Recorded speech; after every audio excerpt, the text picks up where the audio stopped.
Welcome to the Voncast Show. I'm your host, Vaughn, and hope you're doing well. Happy Friday. Today is a solo episode. It is also the Voncast Show birthday. 7 years in. Podcasting for 7 years. It's surreal saying that right now. I started in July 2017, right after I got out of college, recording on my phone, recording in empty classrooms or library rooms in my college with the hopes that nobody walks in who reserved that room or a class doesn't walk in for their class because it's their classroom. It's happened sometimes. To here, recorded at studios. Shouts out to Hype Studio LA. Recorded on my phone. And here I am in my room. 8:30 in the morning on a Friday recording. Podcasting has become an integral part of my routine the past few years. I can't remember a week where, well, I can. Let me bring it back. For the most part, I can't remember much where I wasn't working on a podcast episode in terms of writing an outline, creating reels for social media, coordinating with a guest when we'll record or recording. I've been doing those few things almost every week the past 7 years. More consistently the past 2 years since I got clean. So, yeah, I want to thank all the listeners, anybody listening, whether it's your first time, your only time, or you listen on a regular basis. So, thank you. This episode is going to entail pretty much, things I've learned in the past 7 years of podcasting. So if you're curious as to the journey of my podcasting experience, if you're a podcaster who might want some insight on podcasting itself, this episode is for you. Or if you just want to tune in and listen, that's cool too. So, number one thing I learned, expect technical difficulties. No matter how prepared you are, matter, how much time you got podcasting, it's going to happen. Technical difficulties for me are when I'm recording a podcast episode. It's going so well. This conversation in my head, I'm like, man, this is going to be a really good conversation. I look over, it's not recording. It's happened a couple of times. It's frustrating, but it happens. We're humans. Or let's say you press record and conversation goes well, but for some reason the audio file or the video file gets corrupted, camera dies, runs out of battery, and you try to salvage the audio or video, and you can't. And it's frustrating and it sucks. But it happens. It's part of podcasting. Sometimes you can salvage it. Sometimes you can't. And sometimes you have to redo the podcast over, whether it be the same day or reschedule. For me, it's really frustrating, because I feel like I wasted, for the most part, if it's just by myself, I'm upset, but I'm more upset when it's with somebody else because it's on their time. They wasted like an hour or whatever, and that's just part of it. I sometimes feel like I'm not professional. In my head, I think they're thinking, oh man, what's this guy doing? He's in podcasting how long? And he forgot, or this guy's not professional, but it happens. So expect the technical difficulties. And when they happen, do your best to just shrug it off. I'm sure, depending how severe it is, sometimes you'll be like, oh, I'm going to press record again. Or you can just be like, fuck it. I hate this shit. Fuck this. Call yourself a bunch of names. Do whatever, but do your best to recover from it. Number 2 thing I learned is manage your expectations. It's a very broad thing, but managing your expectations in terms of what your success can look like, what success means to you. Are you going to compare yourself to a really big podcast that's been doing it for a bunch of years, that has a production team behind them, that has a marketing team behind them, that has a bunch of followers? Is it rational to compare yourself to that when you first start, or in general? Personally, for me, I don't think so. I think it's counterproductive. I mean, it's good to aspire yourself to that level, but when you constantly compare, you kind of like take what you're doing for granted. For the most of us, including myself, podcasting is not my main source of income. I do other things. I have a life. I work a 9 to 5. So this is what I do when I'm off from work because I enjoy it. So with that said, it would be a little ridiculous for me to think, oh, how come I didn't get as many views, as many likes as insert famous, worldwide known podcast here? Sure, over time you can get to a certain, you can reach different levels, but especially if you're just starting out, I think when you compare yourself like that consistently, you might get discouraged and you might stop podcasting because you don't meet that expectation in your head, which is pretty unrealistic if you ask me. So manage your expectations in that sense. Also, managing your expectation with guests, including myself. I feel like, okay, this episode is going to be great. It's going to have a lot of funny stories or really inspiring stories or really great advice every single episode. When in reality, it's not always going to be like that. Sure, I can say 7 years of podcasting, there's only been a handful, maybe like a few podcasts where I really, how do I say this in a nice way? It could have been better. But at the end of the day, hey, I just started podcasting, or this person might be their first interview. And the fact that they got on to the podcast and did their best, that's good enough for me. No one's perfect. I'm learning to accept the fact that, podcasting, it can be really taxing. Like, how do I say this? For example, I rarely talk this much outside of podcasting. As of recently, I mean, it depends if we're like really cool, but for the most part in public settings at work, I might talk about it because I have to, but for the most part, I'm very reserved. I like to have my own space. I wasn't always like this. I think it's because I'm getting older. Also because I'm probably not on drugs, that when I used, that gave me that was like social lubricant where I would just like be this outgoing person, talking to people. I'm still like that to a degree, but to my point, everybody's different. Podcasting, like for me, I dedicate this hour or whatever to talking, right? And some people are super chill with just talking. It comes easy for them.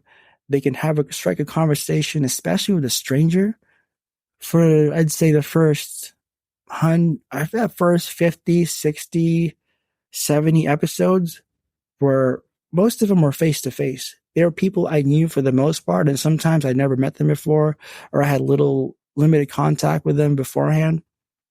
And then we did a podcast. After that, a lot of times it's with people I've never met. There's been a lot of podcast guests where we talked for that brief period of time, where for the brief period in terms of, hey, how's it going? My name is Vaughn. I have this podcast. I think you'd be great on it. This is what it's about. And they say, yes, cool. And I give them the questions. We record the podcast. Cool. There's some follow up after. Hey, we did good. The podcast will come out this week or that week. Can you send a picture of yourself that I can use for the podcast cover? I make the reels. I share the post. We engage in that brief period, that like 2-week period or whatever. And that's it. And that's totally okay. Some people, having conversations doesn't always come easy.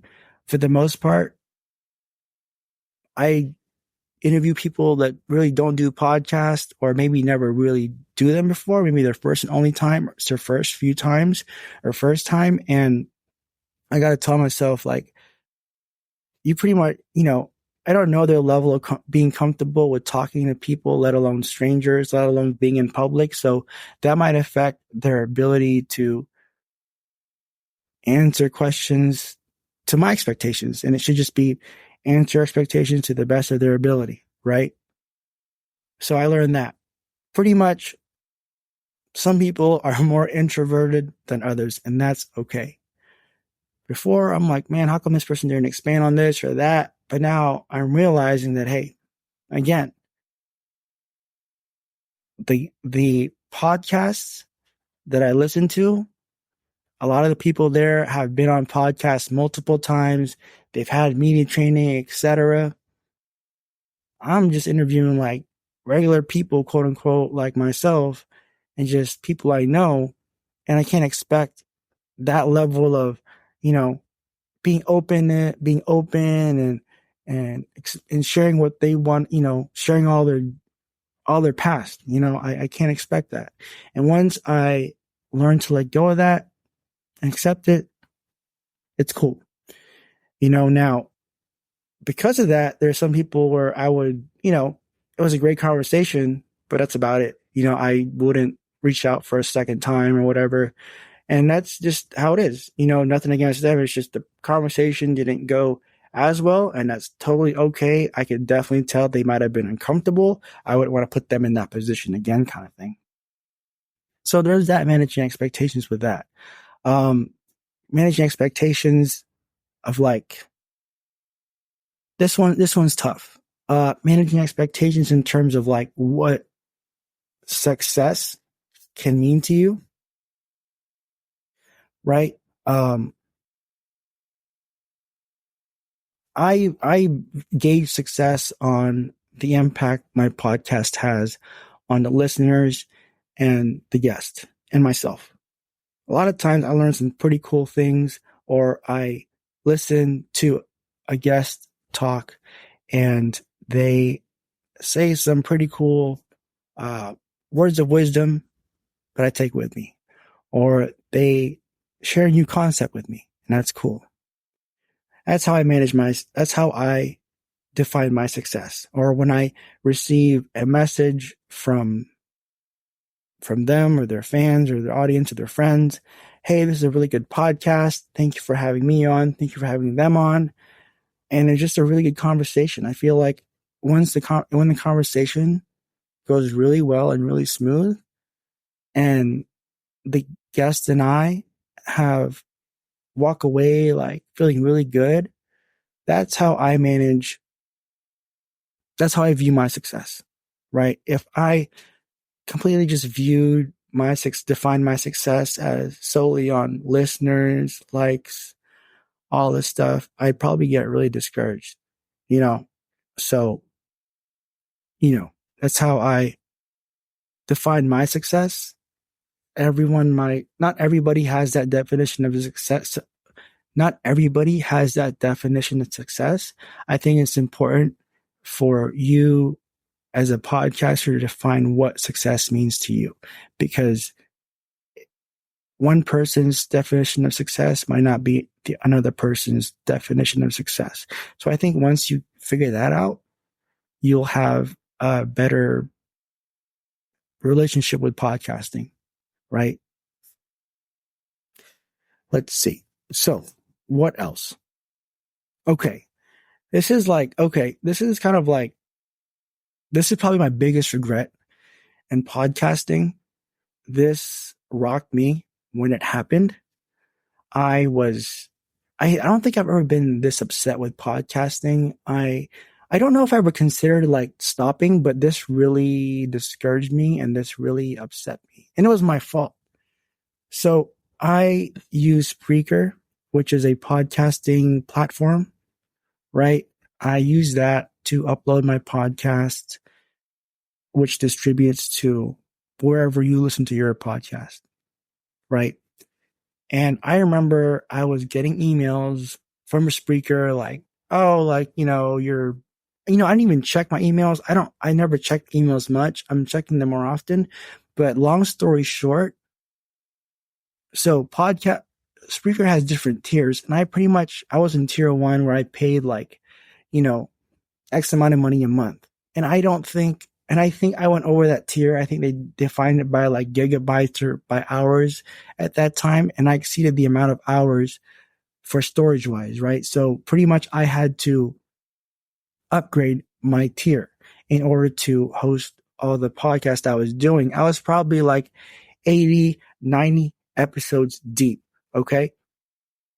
I didn't check my emails, like I said, right? So I'm like thinking, whatever, I'm hosting podcasts. One day, a friend said, hey, I just noticed your podcast. There's only like 20 of them up. I'm like, what? She said, yeah. When I scroll through your podcast list on like Spotify, only 20 episodes are showing up. I'm like, okay, I'm going to check this out. I checked my emails. Pretty much, I didn't pay the fee to upgrade my podcast service. So what that did, it deleted like 60, however many episodes. It only kept the most recent ones. I was so fucking pissed at myself. So I think I spent a good few hours after that spitefully re-uploading my podcast episodes. I'm glad that I used to upload my podcasts on YouTube. Like the first 80 or so podcasts I uploaded on YouTube. I used to do video podcasting. I stopped doing that because I think one, because of the pandemic, and two, I realized I was not getting a lot of views on YouTube with visual podcasting. A lot of the podcasts I listened to were visual. I wanted to emulate that, but it just didn't work for me. I got more success just doing audio podcasting. And plus, it was just a lot more work doing video stuff, right? So yeah, that really upset me. That was my biggest regret. I regret that I did not follow up on my emails. I regret that I did not renew and upgrade my subscription tier soon enough, because it wiped out all the data. Like, it tells me on Spreaker now how many podcast downloads I have, but that was only up until 2019 to now. I started in 2017, and I really do feel like, I don't know how it is for other podcasters, but I feel like I had a bigger audience in the beginning and then kind of slowly tapered off. And now it's like slowly coming back up. That can be because of, when you first start podcasting, maybe like 7 years ago, I feel like not as many podcasts were out. More people were tuning in. I use Facebook primarily to promote my podcasts. I used to post in a lot of different groups. I'm not as active anymore. And I think people in general are not as active on Facebook. From my experience, I feel like at the height of the pandemic is when I had a bunch of listeners because it was the pandemic and there wasn't shit to do. So now it's a little different. it's not as much, but I'm, trying to figure out new ways of podcasting. I feel like I have better quality podcasting now than I did. That came over time. So I guess things I learned were just my skills, and my budget pretty much just kind of got bigger, right? When I first started, I used a phone. I didn't have the best microphone. I didn't have a Rodecaster Pro, which is like it's like a essential piece to like quote unquote podcasters. It's pretty much a mixer for podcasts. I didn't have this up until like 3 years ago. So I guess I didn't have the budget, couldn't afford it. But over time, I learned how to speak a little better. Over time, I learned how to write outlines a little bit better.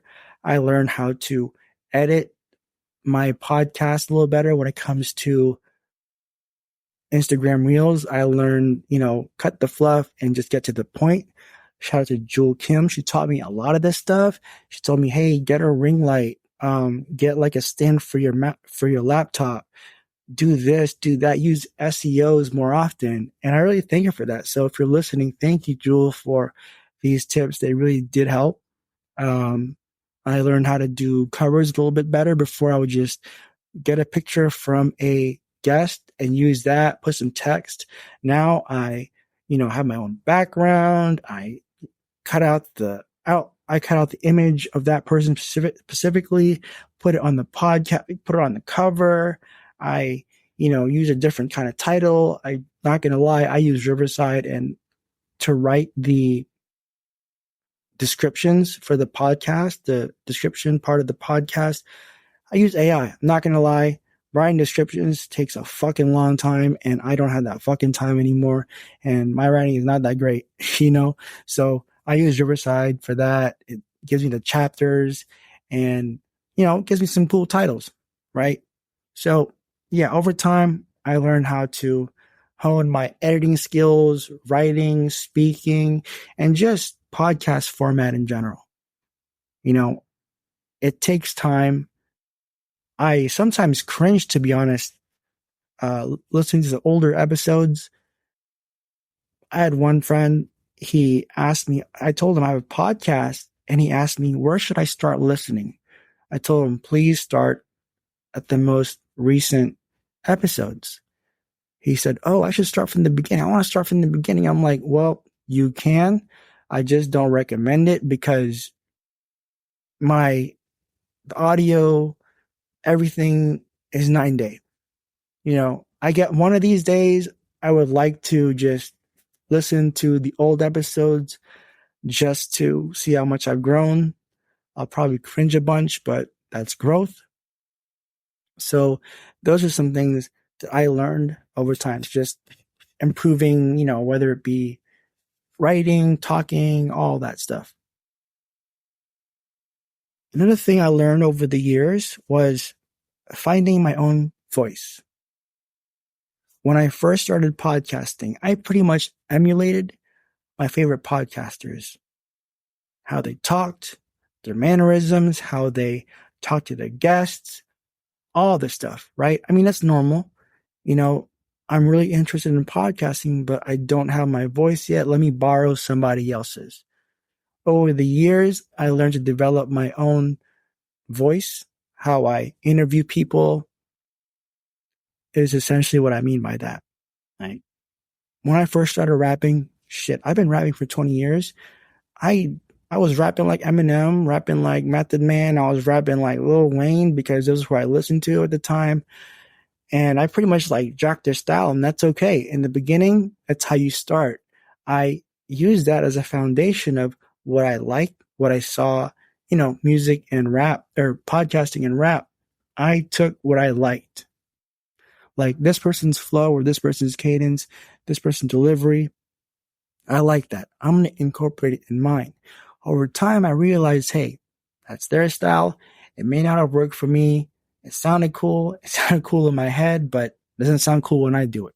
So podcasting wise, over the years, I started to really just find my own voice. And I think that happens as you go along. I think it's really rare that you just start one day and stay with that one style of podcasting. So finding my own voice, it took years, little by little, and now it's just kind of like natural. So yeah, that's one thing I learned. And the last one I think is just to go for it. I've been podcasting for 7 years. I started by just going for it. Don't have the best equipment. And I used a phone at one point, right? Just to go for it. I think a lot of times with many things, we're scared to just go for it because we feel like it's going to suck. It's going to be shitty. I'm not going to do good. And that's okay. Maybe it's social media. Maybe I don't know what it is, but I feel like because we see such a polished, refined version of something on social media or online, we think that's how it always is. And it's not. In the beginning, man, like, to be honest, I feel like my early podcasts were just like, they didn't suck, but they weren't as great as what they are now. Like, they were great for me at the time, but it's like, sometimes I look back and like, I don't want to look back, but you just got to go for it. I will say over time, I think, like I said in the previous part, I learned to get better at things. But if I would have waited, like, oh, I want a podcast, but I want to get the best equipment. I want to get a good microphone. I don't think I'm a good speaker. I should YouTube how to podcast, all this stuff. If I waited that long, shit, I don't know when I would have started a podcast. So just if you are interested in podcasting, or if you're new to it or whatever, just keep going. Keep going. Again, try not to let the views and the likes discourage you unless it's something you really don't like doing. If you're podcasting and you realize it's not for you, then it's not for you. It's cool. It's okay. But if you're podcasting and you like it and you kind of get discouraged by the outside metrics, don't be. Just keep going. There's been plenty of times where, I felt like I did a shitty job, and actually turned out not so bad. A lot of times it's in our head. A lot of times we are our own worst critics. So I'd say go for it. Give it a shot. I don't know how many episodes. I mean, honestly, when I started, I'm just like, I'm just take one episode at a time, keep going. Oh, it'd be cool if I got 10 episodes. Oh, wow, 25 episodes. That'd be cool if I get there. When I get there, 50 episodes would be cool. 100. Oh shit. I'm fucking doing this shit, man. 100 episodes, triple digits, 200 episodes. This would be 225 right now. So again, it's just really cool to see how far you can take it, but you don't know how far you can take it if you don't start. So that advice, give it a shot. Just who cares? If you try it, don't like it, at least you know you gave it a shot. So just go for it. Just have fun. Most importantly, have fun. I don't know why. I mean, I don't know. Personally, for me, I enjoy podcasting, so I've been doing it for 7 years. I really like it. I have fun. I walk away for the most part. I learn something new. I feel accomplished. Guest has a good time. That's enough for me to keep going. So just go for it. And with that said, those are the things that I learned 7 years of podcasting. Okay. Some transparency. This is probably my 6th time trying to record this episode. I started around like 6:30, had multiple takes. I don't think I had the fleshed out enough outline. I just kept getting stuck, kept saying, fuck, man. Also, too, there's a time factor because it's summertime in LA. It's already hot. Like, it is pretty warm right now. I I don't want to record with a fan or my AC on because the microphone's going to pick that up. I don't want to risk it, so I'm like, okay, I'm going to podcast, get it done in the morning because I know as the day progresses, it's going to get that much hotter. I think it's going to be in the 90s today. Unless I really have to, I'm not trying to record in that weather. I have in the past. I typically just, have the AC on all day. And then when it's time to record, I shut it down. I sweat. It's going to be different this time around because I started doing visuals. So like you might see me sweating. That's why I'm sweating. In the past, I just had my phone. I could be sweating my balls off and you would not know. So yeah, it took me like a few tries. There's been some where I was like 27 minutes in or some were like 33 minutes in. And I got as I was recording in my head, I'm like, this is not it. Part of me just wanted to keep going. Part of me is like, bro, you're wasting your time. This was not a good take. Just stop. So that was kind of like, man, there was this like thing in my head, man, you've been podcasting for 7 fucking years, bro, and you can't like do a solo episode. It's hard. Honestly, it's so much easier for me to record podcasts with guests on them. So there's some bounce back with the conversation, but by myself, it's a bit challenging. I'm trying to do more solo episodes from now on. And yeah, I just want to say that to be transparent because, what you listen to is the final product. There's been some editing, post-production. There's been some, adjustments made. I probably edited out some things to make it sound all consistent. And I just want to be transparent. This shit took me like 6 fucking tries. And it's really fucking frustrating. I really wanted to stop. But I told myself, I'm going to chill. I'm going to take a shower. I'm going to regroup. I'm going to write a little list down. Personally for me, outlines work best. I could just talk like freestyle, but I feel like it wouldn't be as consistent and I go all over the place, which I have in the past. I'm trying not to do that. So yeah, this took 7 tries. And sometimes that's what it takes. Your first take might not be great, especially if you're, by yourself. So yeah, I just want to share that. Being transparent that this shit took time. I like this take. I'm going to keep it. With that said, thank you so much for tuning in. Thank you for listening. I really appreciate it. If you want to really support, I think I say this before, but just, like and subscribe, share this stuff if you like it on Instagram, social media, or whatever. But first and foremost, dude, thank you for tuning in. It really means a lot. It's a trip that people want to listen to you talk with somebody yourself for like close to an hour after all this time, so thank you again. Have a great weekend. Stay safe, stay cool, stay hydrated, and I will see you next week.